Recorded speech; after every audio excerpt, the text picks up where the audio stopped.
একদিন ভুলক্রমে বউয়ের রান্নার বদনাম করেছিলাম। এরপর থেকে সে আমাকে দিয়ে রান্না করায়। বিছানা করতে এত সময় লাগে বলার কারণে এখন আমি নিয়মিত বিছানা করি। সে এসে শুধু ঘুমায়। এখন আমি খুব সতর্ক, কত বেশ হিসাব করে বলি।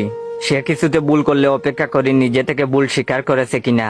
যদি করে তাহলে তার কথার সাথে তাল মিলাই, না হয় নিজেই পরিস্থিতি বুঝে নীরব হয়ে থাকি। আমি অবসরে লেখালেখি করি বিদায় প্রায়শই সুন্দরী মেয়েরা মেসেজ পাঠায় ধন্যবাদ ও শুভেচ্ছা জানিয়ে, মধুময় সব বাক্য লিখে। আমি সেসব নিজে পড়ি না, কারণ আমার বউই সবসময় আমার ফেসবুক আইডিতে অ্যাক্টিভ থাকে। তার দাবি সে অত্যাধিক সুন্দরী হয়, যদি তার ফেসবুক অ্যাকাউন্ট থাকে তাহলে মানুষ তাকে বিরক্ত করবে, মেসেজ পাঠাবে, কিন্তু সে চায় শুধু আমি তাকে বিরক্ত করি। তাই বিয়ের আগে তার নিজস্ব ফেসবুক আইডি থাকলেও এখন সেটা আর নেই। এখন আমার আইডি তার আইডি। একদিন মধ্যরাতে ঘুম ভেঙে যাওয়ার মনে হলো একটু ফেসবুক থেকে ঘুরে আসা যাক। না, এমনি এমনি ঘুম ভাঙেনি আমার। স্বপ্নে দেখলাম বউ বেশ যত্নের সাথে আমার জন্য কচুর তরকারি রান্না করলো। এরপর সেটা খেয়ে আমি বাজে মন্তব্য করে বসি, আর তাতেই ঘটে বিপত্তি।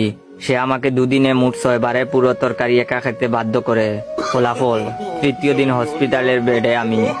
সেখানেও স্বপ্নে দেখি বউ নার্সের ভূমিকায় এসে ইঞ্জেকশন দিতে চাওয়ায় আমি বয়ে চিৎকার করতে চেয়েও করতে পারি না, গলা দিয়ে আওয়াজ আসে না। আর এসব দেখতে দেখতেই ঘুম ভাঙে। তো ফেসবুকে ঢুকে টাইমলাইন চেক করতে গিয়ে আমার চক্ষু কপালে, রীতিমতো ভাইরাল আমি। সর্বশেষ আমার আইডি থেকে করা পোস্টটিতে 1000-এর উপরে রিয়েক্ট এবং শতাধিক কমেন্ট। পোস্টটি হুবহু তুলে ধরা হলো, রেড নোটিশ। আমি লেখকের বউ কইতাছি, আর যদি কোনো সেমরি আমার জামাইরে লুতুপুতু টাইপের মেসেজ দিবা তাইলে কইলাম বাড়িতে আইসা পিডামু। আমি কইলাম মেলা তেড়া কিসিমের মাইয়া, জগতে আমার একটাই জামাই, আদরের জামাই। সে বেশ সোজা সাপটা, যদিও আমি তাকে সোজা বানাইছি। লেখা পড়বা পড়ো, কমেন্ট করবা করো, তো ইনবক্সে আইসা ধাক্কা ধাক্কি করলে ট্যাং বাইঙ্গা দিম কইলাম।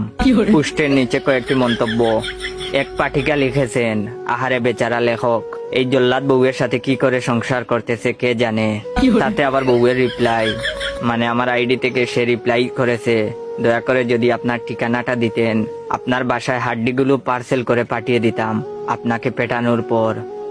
আরেকজন পাঠিকা লিখেছেন, এত সন্দেহ ভালো না, এজন্যই সংসারে অশান্তি হয়। তাতে বউয়ের রিপ্লাই, আরে বিয়া তো হয় নাই, এখনো সিঙ্গেল।